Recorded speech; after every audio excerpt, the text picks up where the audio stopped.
Excellent. So again, thank you so much. It's really a great honor to be here with you this afternoon. And thank you for the introduction. So a very timely theme right now is the issue of democratic backsliding and threats to democracy, not only in the Arab region, but it's a global phenomena. We're having these very conversations about what's going on in our own country, and this has direct implications not only for citizens of Arabs and Muslims in Western democracies, especially because a lot of what's underlying the democratic backsliding is like populist undertones, which at the heart have xenophobic overtures, to put it mildly. And so this doesn't bode well for minority communities in the West. But we want to sort of talk about how this is also affecting the region in the Middle East. So the talk today is about democratic backsliding and threats to democracy, evidence from the Arab Barometer. Just for those who don't know about the Arab Barometer is a nonpartisan research network that provides insight into the social, political, and economic attitudes and values of ordinary citizens across the Arab world. The Arab Barometer is the longest standing and largest repository of publicly available data on ordinary citizens' views in the MENA region. And so the Arab Barometer's mission is to track attitudes and behavior, build institutional capacity in the region, disseminate knowledge about ordinary citizens living in the Middle East and North Africa. Up till now, we've surveyed over 125,000 personal interviews to date. We've conducted over 87 nationally representative surveys. We've conducted over 7 waves across 15 countries, providing trend data on how views have changed within country across time. And here's the list of the 7 waves. The data are open source and publicly available for analysis at thearabbarometer.org. We have an Arabic website and an English website. We have generous support from the National Endowment for Democracy for surveys and training, nationally representative surveys of approximately 2,400 citizens per country, ages 18 and above. This is about wave 7. We've conducted in-person, face-to-face interviews in the respondent's place of residence, so we're not really relying on other modes of surveying.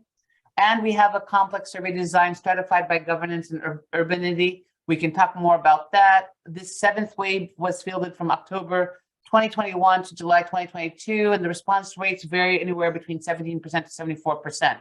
And we work with our local partners in each of the country. So since the Arab uprisings of 2011, we've had political openings in Tunisia, Egypt, Yemen, Libya, and we've had challenges to the state in Bahrain and Syria. Of course, the political openings in Tunisia led to a democratic system until what people are calling the Kais Saied elections in 2021. Egypt, the democracy sort of was overturned in 2013. And in Yemen, Libya, we still have ongoing civil conflict. In Bahrain, we had short-term protests. And Syria, we still sort of have the remnants of the civil war. So if you're like a democracy enthusiast and you're looking at what's happening in the region, there nevertheless are concerns about what's going on. We do know that the protesters all mobilized around bread, freedom, and dignity or social justice. And so this is the Aish Hurriya Karamat Insaniya. This is still an ongoing, this is still an ongoing set of issues that Arab and Muslims across their countries are demanding. And what we like to bring attention to, while a lot of the emphasis is sometimes on, well, what are the structural impediments to democracy in the region, while a lot of the emphasis has focused on, let's say, the structure of Islam or the culture of Muslims, what we're trying, at least in this presentation, to talk about is the importance of other structural features like economic crises, like corruption, that led to also destabilizing some of the electoral democracies or the electoral advancements in the region. So when we look at democracy in the Middle East and North Africa, what we'll see is that there's, in the context of the global decline of democracy, which a lot of think tanks and organizations are warning about, you still believe that in the region, when citizens talk about democracy, what we're seeing is that there's a lot of enthusiasm for democracy, but there is a growing concern that democracy has not performed well when it comes to economic metrics and objective indicators. So while Arabs, this is the BBC headlines, Arabs believe economy is weak under democracy, and we're going to sort of show this evidence. And furthermore, most citizens in the region believe that democracy is not perfect, but nevertheless, they still want it. So it's this idea that there's a democratic or there's a cultural lag in the Middle East, one where the citizens don't appreciate the core tenets of democracies, has not been substantiated in all the survey work that we've conducted in the Arab Barometer. So for this section of the presentation, I'm focusing on how do Middle East and North Africa citizens feel about democracy? How have views of democracy changed? What accounts for these changes? What can these changes tell us about democracy in MENA today? And what does this mean for the future of democracy in the region? So just really quickly, I have a lot of slides here, and I know that time is of the essence, and I want to leave some time for Q&A. So I'm going to go over these very, very quickly. But what we want to draw your attention to is that across the region here, this is wave 7 data. In most of the countries, you'll see, with Sudan being the tipping point, but most citizens, majority of citizens in Lebanon, Jordan, Libya, Palestine, Algeria, Tunisia, there's strong support for democracy, with the question of under democratic system. This is about the economic performance. Under democratic system, the country's economic performance is weak. In Iraq, again, Iraq has experienced has had a movement towards sustained elections for several cycles. 72% believe it's weak. Tunisia, which is the poster child democracy success story since the Arab Spring, 70% of the citizens believe that the economy is weak under democracy. Algeria, Palestine, Libya, Jordan, Lebanon, Kuwait, you have 49% who believe that. Again, the idea is that Kuwait is an oil-rich state, so it's like less dependent on democracy for advancement. So the idea, though, that democracy will deliver economically is not supported in our data. And I draw your attention here to this side, where these Iraq, Lebanon, and Tunis are the countries that have experienced consecutive elections. You'll see from 2006 to 2021-22, the percentage of citizens in each country that believe economic performance is worse under democracy has grown. So people's faith in democracy to deliver economically is eroding. And you also see this in Jordan, Kuwait, and Morocco across time. And we also see this in Algeria, Libya, Palestine, Sudan. The biggest movements are in what I call our electoral democracies, or would-be electoral democracies. But you'll see that even in the more entrenched authoritarian countries, there's this growing concern, especially in a place like Morocco, Kuwait, Jordan. Here, look at these are more or less durable authoritarianism. Even the citizens there are beginning to believe that, look, we might be better off with authoritarianism because under democracy, economy is weak. And we can talk more about why this might be the problem. Democratic regimes are indecisive and full of problems. So it's not lost on anybody that there's been a lot of instability with the democratic transitions in the region over the last decade. Again, with the countries experiencing the challenges to the authoritarian rule, Iraq, Tunisia, Libya, Lebanon, Palestine, Algeria, Jordan, you'll see that almost majorities believe that democracies are not perfect. They have a lot of problems. You'll see that the percentage are rising across time across all of these countries here. There's more stability in some of the more durable authoritarian countries, but nevertheless, the idea, you almost have like majorities of Jordanians and Kuwaitis, majorities of Palestinians, Sudanese, Libyans, and Algerians all believing that democracy is full of indecisive and full of problems. Democratic systems are not effective at maintaining order and stability. Again, the percentage of citizens believing this across time, especially in the countries experiencing elections, has also grown drastically. And that's just repeating that. So those are the changing views of democracy, the people losing faith in this concept of democracy. Where have opinions remained stable? We also ask people, whether they believe democratic systems may have problems, yet they are better than other systems. When what we see here is that more or less we've seen stability in these responses across time. Slight declines, Lebanon 89% in 2006, now it's 81%. In Tunisia, it's pretty much stable. In Iraq, we've seen a slight decline, but more or less we see more stability on this question. So although democracy is weak and it's perceived as not advantageous towards the economy, there still seems to be faith in it as a system of governance. And then here it is very sort of illustrative of this point, is that democracy is always preferable to any other kind of government. You'll see that still the majorities in Wave 7 believe that this is the case, and the majorities here as well in terms of our electoral democracies.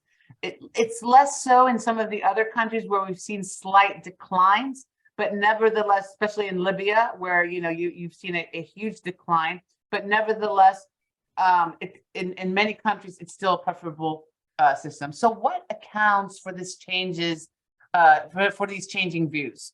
Some will argue that there's a lot of influence regionally from other autocracies, like Saudi Arabia within the region, and then outside the region, you have China and Russia. And I always say this, again, this model of countries can do better economically without democracy. In many ways, China has been a good example, not in terms of its human rights record or its democracy record, but in terms of improving and lifting the economic standards of its own citizens. The average GDP in 2000 in China was about $1,000 per capita. By 2020, the average GDP per capita it stands close to $12,000. So you've seen almost a 12-fold increase in per capita GDP in China under conditions of authoritarianism. And this is being exported, right? This sort of model of you can bring up and raise people and create middle classes under authoritarianism. You really don't need democracy. Is becoming a sort of a model a competitive model to the democracy will bring prosperity to everyone model. Government performance in MENA's democracies has not been very impressive, and the global retrenchment of democracy has also maybe led to this idea that that democracy is not going to deliver economically. So we break down this data even further, where we look at whether citizens in the region want closer ties with China, and do they believe democracy is bad for the economy.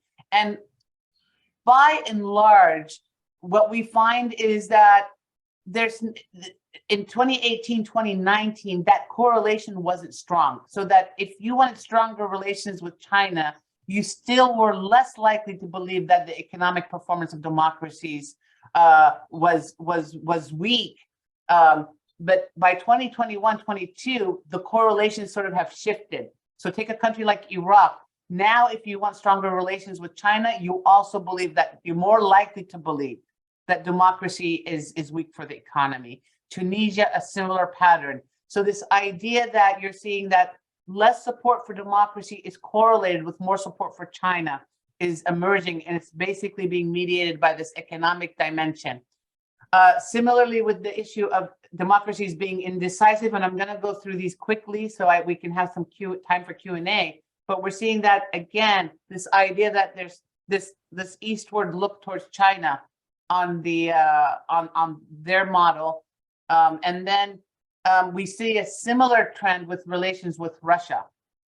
And Russia has been vying for more sort of, at least before the Ukrainian war, Russia was basically contesting the US in the region, and aligning itself with its allies in the region, with Syria, with Egypt, with several other countries as well. So we're seeing this strong correlation. Now, government performance in democracies, in terms of how our citizens are assessing the performance, what you're seeing is in 2019, in 2018, 2019, the percent of citizens saying that the views of the economy and democracy are good is that in the countries experiencing elections, you're seeing that very small numbers believe that the economy will perform well in democracies, but in autocracies, especially when we're looking at Jordanians, you're seeing much higher percentage of citizens believing the economy will thrive better under authoritarian circumstances. We also see that the percent of people that believe the government is creating jobs, or their governments are creating jobs, is not very high in the countries experiencing democracy, whether it's Lebanon, Iraq, Tunisia.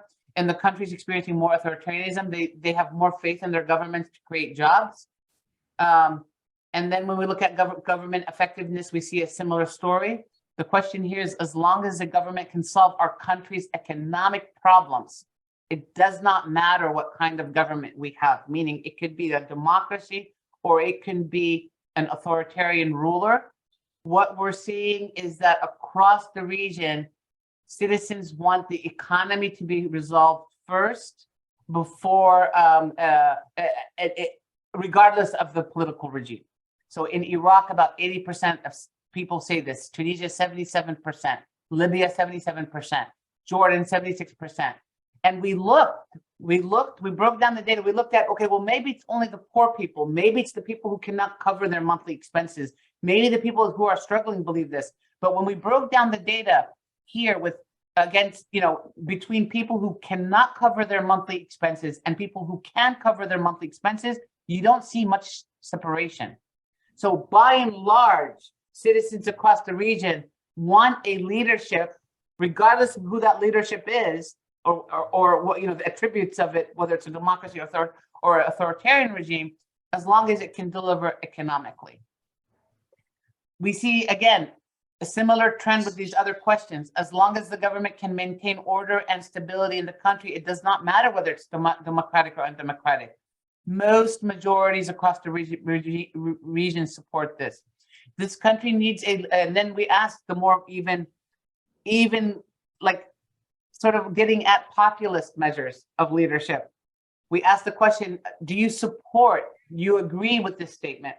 This country needs a leader who can bend the rules if necessary to get things done. What we see is that in every country except Morocco, majorities of the population, Iraq, Tunisia, Lebanon, Libya, Mauritania, Sudan, Jordan, Palestine, they believe that they want this idea of a strong leadership that can deliver. Okay, let's look at Tunisia for a moment, because it's the one case that I like to analyze in terms of us better understanding what people are terming the democratic reversal in Tunisia. I do want to caution, I'm not a big supporter of that analysis or that conclusion just yet. I do think it's disappointing that we saw the election of Kais Saied, but nevertheless, even in the trajectories of democracies across the globe, especially in Western societies, we've had these experiments with populism. They might be blips, so there still is, I don't want to disregard everything that's happened over the last decade in Tunisia. They have built institutions around democracy, stronger norms around democracy, around elections. So there might still be hope in if society is still allowed to exercise its political voice, there might be this the ability to move forward on the democratic trajectory. But when we look at the support for the new regime in Tunisia, the Kais Saied regime, you'll see that there is in fact a lot of support for the president. Between a great deal of trust and quite a lot of trust, we're seeing almost upwards of 82% support. There's a lot of support for the incoming prime minister as well. It's a majority support. So it's not the case that this is a government that snuck in the back door with minority support. And when we ask people, how do you evaluate President Kais Saied's decision to suspend the parliament in Tunisia? Again, this is almost 90% of the citizens support that idea. And then the evaluation of President Kais Saied's decision to suspend parliamentary members' immunity, Again, there's about 88% support. And, you know, a lot of people will argue this is because Parliament increasingly was being seen as a corrupt, as part of either the old deep state or its corruption and inability to sort of enhance and build the economy was a was one of the reasons. But what we see also in Tunisia is that there's renewed optimism in the idea that the government can deliver economically. And so this is the missing story oftentimes in Tunisia, where look at the eve of the Arab Spring, citizens were asked, what will the economic situation in your country look like in the next 2 to 3 years? In 2011, right after the Arab Spring, about 78% of this population, that's like a clear majority, said that it's only going to get better. By 2013, that percentage had fallen to 54%. By 2016, it had fallen to 48%. By 2018, it had fallen to 33%. So the fact that in Tunisia, with democracy, we saw declining optimism in the economy is a good sort of set of evidence as to why people's faith in democracy declined. Look, after the Kais Saied election, 61% now are more optimistic. We're almost back to 2013 level, or we're even higher than 2013 levels of optimism. And the trust in the government, again, had fallen since the Arab Spring, and now people's trust is back up. So again, this idea of having a leader who can bend the rules to deliver is tracking well in Tunisia. Views of the economy's effects on the new government, the view that now that if you trust the government, do you view the economy favorably? Most people who trust the Kais Saied government have more faith in the economy here. If you view the economy negatively, you have less support in the government. And the percent believing democratic systems may have problems, but they are better than other regimes. We're not, as a function of support for the democracy right here, we're not seeing, again, we're not seeing much difference. So between those who have negative assessments and positive assessments, right? So it's not like, oh, the poor man, the uneducated man or woman is the one who's supporting Kais Saied. What we're finding across the board is that there's support for Kais Saied across almost all demographic groups. So this does raise the question of how do people define democracy and how do they think about democracy?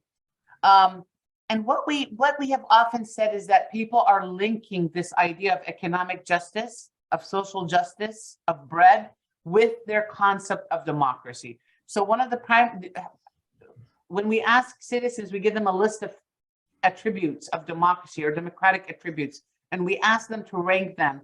About 55% of Tunisians say one of the primary characteristics of democracy is jobs for all citizens. And you find that in Iraq, in Jordan, in Lebanon, in Libya, to accept, there's a lot of support for this. We also ask, well, what about that the government ensures there's law and order? You see a lot of support here for that, but the creating the jobs is receiving more weight in that democratic assessment or that definition of democracy scale. When we ask people about, well, what about free and fair multi-party elections? You know, you have some support in Yemen and Sudan, but for a lot of people, that's not what they want that's not the primary objective of what they want from democracy. And it's not that they don't appreciate democracy, right? They have a fundamental appreciation for democracy, but the idea is that if you can't sustain yourself financially, then if the government can't deliver financially, all these other things become moot. And the percent saying that freedom of the press. So oftentimes external actors will focus on these features of democracy: freedom of the press, fair and free elections, consecutive elections, and they forget the big prize or the big elephant in the room, which is the economy. So coming back to Jordan, Lebanon, Morocco, Tunisia, looking at wave 7, the current economic situation in the country saying it is very good or good. Only Kuwait, which is an oil-rich country, is saying the majority, 73%, are saying that the economy is good. In no other Arab country in the Arab Barometer 7th wave is anybody saying, or our majority saying that the economy is good or very good? Egypt, 45%, and Morocco down to Tunisia. This is again sad. Tunisia is our poster child democracy story. Only 14% say the economy is good. And I want to draw your attention just to Tunisia here. On the eve of the Arab Spring, about a third of the population said the economy was good or very good. And then by the time in 2018-19, right before the Kais Saied election, only 7% were able to say that. So you saw basically people's economic aspirations plummet during this whole sort of, again, experiment with democracy. And then food insecurity, or the lack of food security in the region, is a major issue. Why is this important? And also not only important for us to understand what's going on in the region, because what happens in the region is going to put a lot of migration and refugee flow pressures on the rest of the globe. When things are not going well in the region, when we saw what we saw with Syria, what we saw with Iraq, this leads to a mass exodus of citizens, which then means that the question of immigration, incorporation, resettlement, refugee resettlement, rising Islamophobia, rising xenophobia, all of that starts when we see this destabilization in the Middle East as well. So you get this question. We have the question on the Arab Barometer. We are worried our food will run out before we get money to buy more. So we asked this of all households in the region. Again, we worried our food would run out before we got money to buy more. What's sad here, in most of the Arab countries, the vast majority of citizens are saying, now, to varying degrees, but are saying that they're worried about this. With Tunisians, about 57% of Tunisians saying this. Algerians, almost a majority. Palestine, 38%, but we can talk about that. Of course, 15% only of Kuwaitis because they're oil rich, but there's significant percentages of the population saying that they are worried that their food will run out before they can purchase more food. The food that we bought did not last, and we did not have money to get more. We asked it more directly. 68% of Egyptians said yes. Mauritania, 65%. Sudan, 63%. Iraq, 57%. 55% Tunisia, 53% in Libya, and so forth. So this is a major issue, and these numbers are increasing with each of our waves. This is about corruption. I'll come back to it in Q&A. Some of the key takeaway points. There are major changes and concerns about potential problems related to democracy, but clear majority still think it's the best system of governance. Gradual changes in more democratic countries towards becoming more critical of democracy's ability to deliver economically. Recent dramatic changes in less democratic countries as well. We see sort of like more support for that authoritarian model. Recent changes likely the result of weakness of democratic experiments in MENA and the rise of authoritarian alternative models, not only in the region, but also in the surrounding region. Democracy is no longer understood as a panacea. MENA citizens prefer democracy, but primarily want a system that will deliver results, especially economic results. Majority do not understand democracy in procedural terms, or at least do not, how should I put this? The fundamental priority is not necessarily about its procedural terms, but rather substantive terms, meaning economic and political outcomes must go hand in hand. So we need some further research on this topic. And with that, I'll end here. I know I went very quickly, so I'm happy to answer any questions. Thank you so much.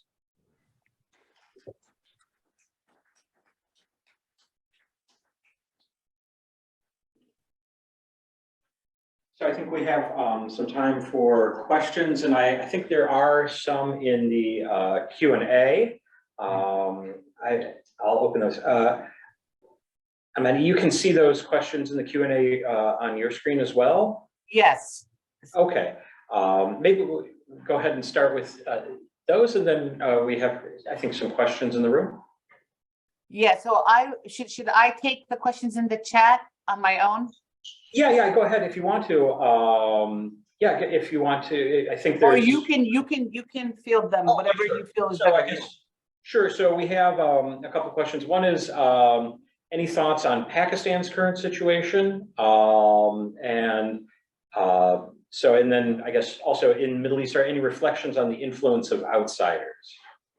Yeah, so let me take the issue of Pakistan first. I don't do research in Pakistan per se, but my understanding of the situation in Pakistan is it's very comparable to what we're seeing, what we're seeing here in the region as well.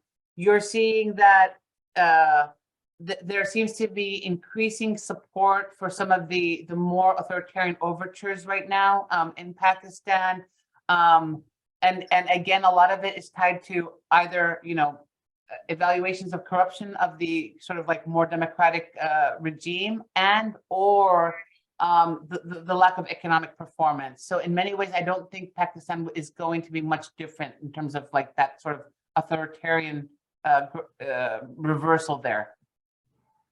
I mean, sorry, more authoritarian entrenchment, sorry. In terms of outsiders, influence of outsiders, well, this is something that I wrote on in my second book, a project of empires and citizens, where I do talk about the influence of external actors in the region, especially the United States.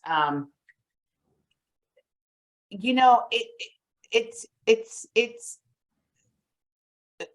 from the perspective of citizens, and this is a study that we still need to go back and do, but it does appear that for the longest time, a lot has been made about the lack of democracy in the region, right? And we all know that there was always this sort of like democratic liability because the region was Muslim, or the region was Arab, or the region was this, that, and the other.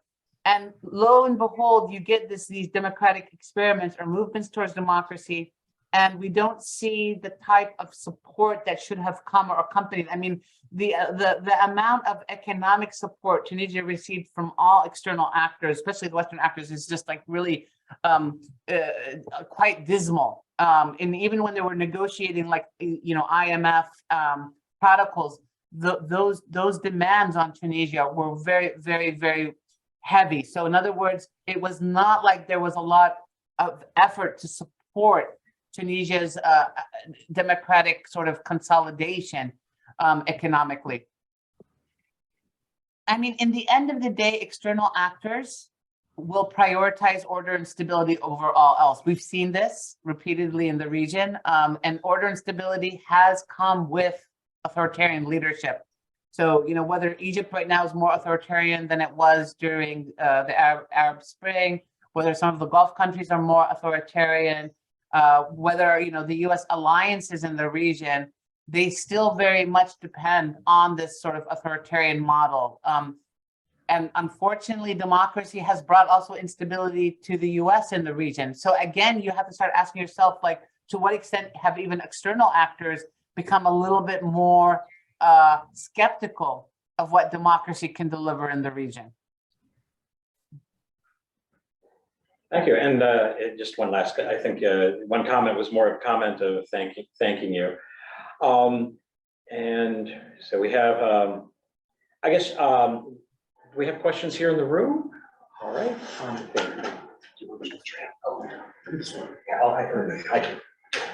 We're trading microphones. Stephen Gasteyer, Department of Sociology. Thank you very much for a really illuminating and very interesting talk. You answered what was my second question, which was what has been the role of structural adjustment kinds of things that I suspected were probably in the background of some of these. But you talked about perception, right? What do people think? People think that there's better economic performance under less democratic regimes. To what extent is there actual evidence for these suspicions, right? Because I think, Sisi is hardly a model of democracy, and Egypt's economy is hardly doing particularly well, right? So I'll leave you to maybe answer the other question, the broader question. No, so that's a great question. Thank you for that. So the evidence is that I mean, so Egypt is a little bit of a black box right now because, you know, we you know, some people don't trust the economic data coming out of Egypt, to your point right now. Like, does it appear that it's better than it actually is, right? So, but let's go back to Tunisia. The average Tunisian citizen was making more in real capita per GDP under Ben Ali than 10 years after the Arab Spring. So 10 years after the Arab Spring, and remember, that was the reason why people protested against Ben Ali was that they were not happy economically and were suffering economically. So 10 years after the Arab Spring, the average Tunisian family in real per capita GDP was making far less. Not far less, but significantly less than they were making before. So in real dollars, if you want to put, things did not improve in Tunisia, and this was a fundamental problem. And the truth is, just to get back to external actors, you know, I remember, you know, we would, you know, this is where I think in the democracy promotion in, you know, sector, you know, more can be done, right? Because we don't, as political scientists, we have a lot of models, and you know, but we're never really always certain about things. You know, we're a probabilistic sort of subfield. But what we know with a good level of certainty is that there is a strong correlation between democracies and economic performance. Now, whether it's the chicken or the egg, you need the economy to move first before democracy. You need democracy to move first. You know, that those debates are still ongoing in our subfield. But nevertheless, we know there's a strong correlation between economic performance and democracies. Yet, I think the tools available to democracy promoters are much more limited in scope and vision. And so what you instead will get are things like, how can we support civil society to continue to advance democracy? Which, don't get me wrong, it's very important work, it's noble work. But if in the end of the day, civil society cannot be seen as a credible agent of democracy because it itself cannot advance economic well-being, then you're also discrediting civil society. And then other actors will come in, and this is like the story in the Middle East, other actors will come in and say, well, they can do better than the state, and they can help try to deliver economically, you know, stronger returns. So this is sort of the cycle, the ongoing cycle in the region. I hope that gets at your question a little bit. Other questions here from the room? Okay, we have a couple more. Okay.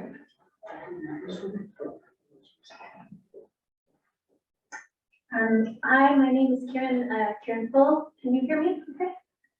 Kieran Full from King's College London. Thank you so much. This was super fascinating. The data itself is so compelling, especially thinking around how the way that democracy itself is measured or understood changes. It's so nuanced. I think that's so interesting, and sort of leads me to ask a question around sort of linking up these regional trends to broader trends. So we have a lot of evidence that even within democracies, within Western democracies, faith in democracy is sort of sliding. And this is for many reasons, right? It could be civil unrest within countries, rise of populism, social media, whatever.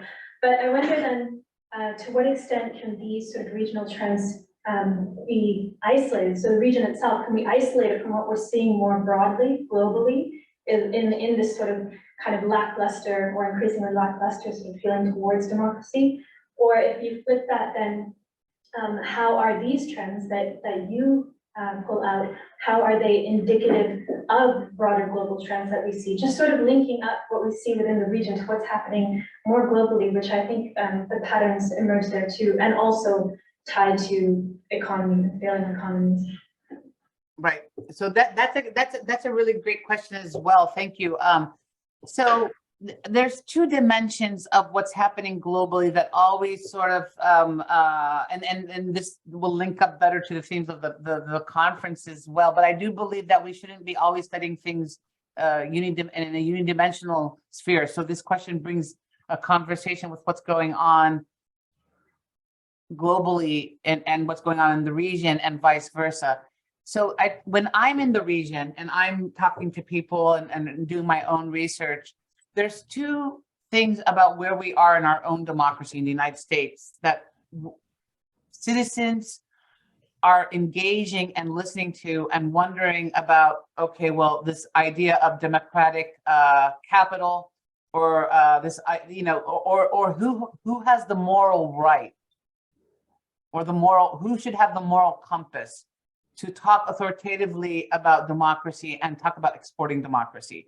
And so the two things that have sort of quote unquote, I think, come to light much more in the region. And remember, like when you're in the region, yes, they're watching Al Jazeera and maybe Al Arabiya and they're, on social media, but they're also watching CNN and Fox News. And in general, people spend a lot of time on the news in the region.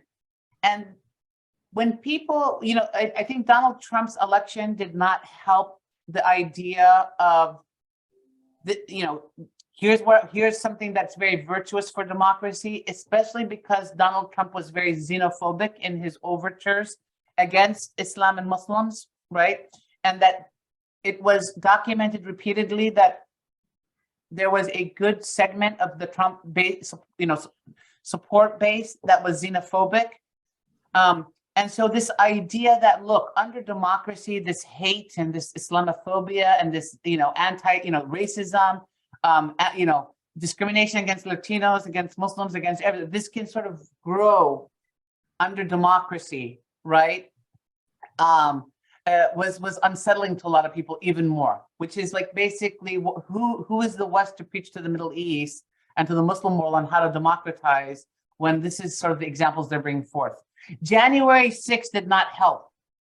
That sort of even further reinforced, right? So, that was very difficult for a lot, because you typically don't see that coming out of the United States. So again, our own politics, what we stand for, that messaging is not good. So that's like the first bundle. Now let's go to Europe. What was very unsettling, at least again, and we haven't really done systematic data, but at least in our interviews with citizens, was the European reception of Ukrainian refugees versus Syrian refugees, right?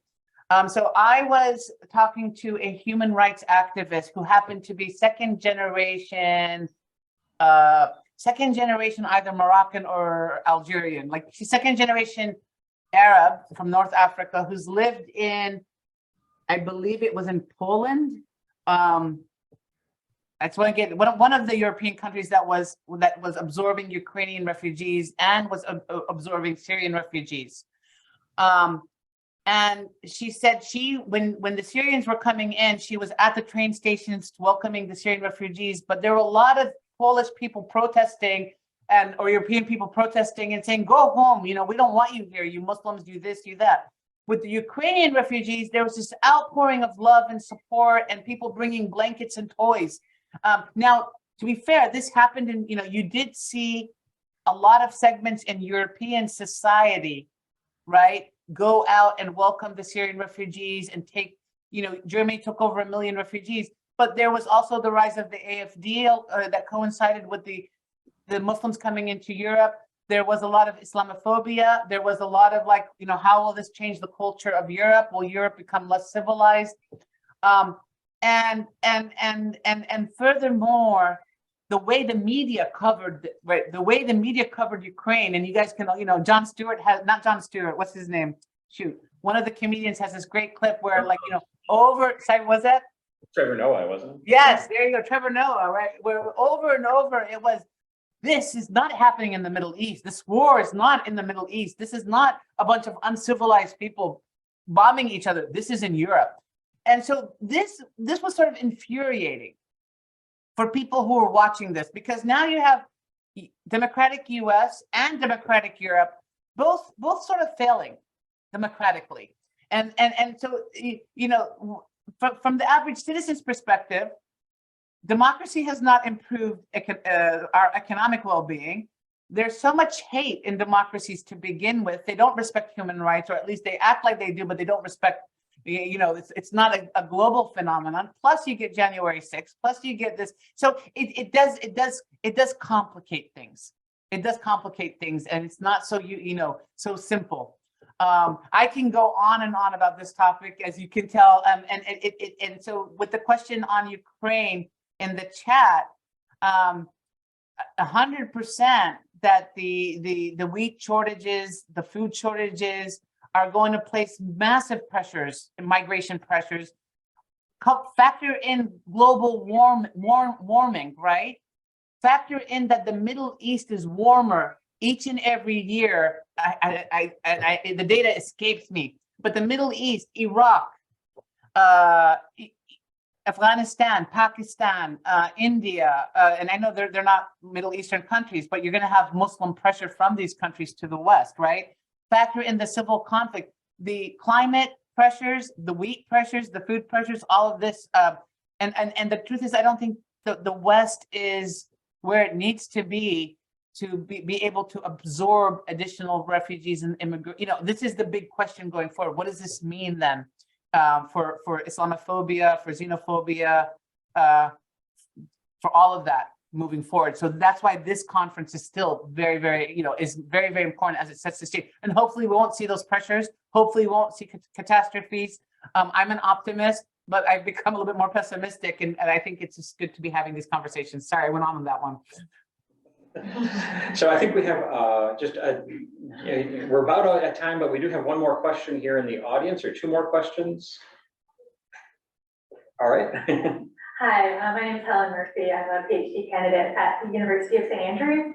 I just wanted to ask a little further. I know you mentioned in your talk, which was excellent, about how you think that maybe, despite the recent events in Tunisia, there may still be kind of a light at the end of the tunnel. And I was wondering if maybe you could elaborate on just how you see the repercussions of Kais Said's power grab in 2021, and maybe what you anticipate or any predictions you might have about the country moving forward. So I apologize. I didn't hear the question clearly. Yeah, sorry. Okay, to reiterate, I think the question was basically if you would like to elaborate a little bit more on kind of how you see Tunisia moving forward. Okay. So the pessimistic viewpoint is the democratic experiment in Tunisia is over. We've had a decade of democracy. It didn't deliver. And then you have Kais Saied, who came back. He's a populist leader. He's reversed democracy, dissolved the parliament. So basically, that democratic experiment is over. I think it's too soon to come to that conclusion. And why do I say that? Because I do believe in the 10 years that you did see, you did see advancements in institutional advancements and laws and decrees and pact making across parties, that there are certain still informal and formal institutions in place that might be able to hold Kais Saied accountable. So that's why and why am I saying this? Because a lot of people would like to write off Tunisia and just say, well, it's another country in the Middle East, it's authoritarian. And I would say no. You still have a very vibrant civil society. You still have people who really wanted democracy. And don't give up on that country yet. If there are ways to get Kais Saied to play by the rules of the democratic game, that should be definitely on the table right now. So it can go either way, but what I'm cautioning people of is not to write them off immediately. I know we're approaching the end, or actually might be over our time. Do you have time for one more question, or? So I have to jump to another meeting, but maybe I can do like a quick 30-second. 30-second question? It is. Thank you. I enjoyed your talk very much. I'm Turkish, and I wanted to hear from you because you have interviewed with so many people in terms of an ideal model for many of those people in different countries that you interviewed. I'm asking based on what I heard early in 21st century, how Turkey was seen as a model democracy because, headscarf issue was resolved and there was more room in public for Islam, but obviously the picture is quite grim nowadays. So I wanted to hear, is there a model for them to say, this is what we want to be, or this is what we can do for people to latch onto? Was there anything that came up in those interviews? Yeah, well, so this is not going to be a 30-second question answer. So I'm going to give you the rough. This is a very politicized issue right now. Like, what model is Turkey currently exporting? And, has Erdogan been able to sort of, Turkey is not different than many of these countries. It's also seen its own authoritarian consolidation, democratic reversal as well in recent years. Now, for a long while, Erdogan was performing very well economically, and so there was a lot of support in the middle class and business elite for his economic progress. But now the economy is suffering in Turkey, and with that, you're seeing even more authoritarian consolidation in response, right? So there again, it's very much a similar pattern in terms of what we're seeing. The other question that you're asking about, well, what role is there for religion in public life under democracy? And that is and again, I think the best answer to that is that, ideally you don't want states to force people to be religious, but you also don't want states to force people and disallow people to be religious, right? So, in the Middle East, we never have the Goldilocks, like a little bit here and a little bit there. We always have either you're way over here or you're way over there. Either women cannot wear the headscarf and they can never go to school and work in the public service, or you get other governments that say women can't leave the house without the headscarf and they must wear the headscarf. What about individual choice? Just let people live and let them make their choices. This is not a government issue to begin with. I mean, that's my really quick answer. So sorry about that.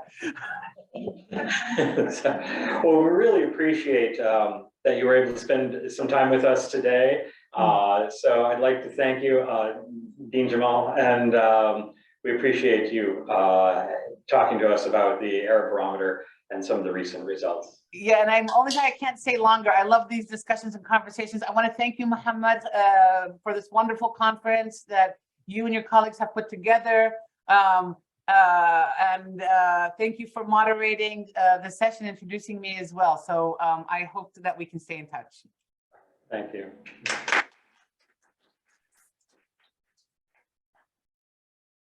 All right, so we will probably be reconvening at 1:15 for our next panel. So that's right. Yeah, it's going to be investigated.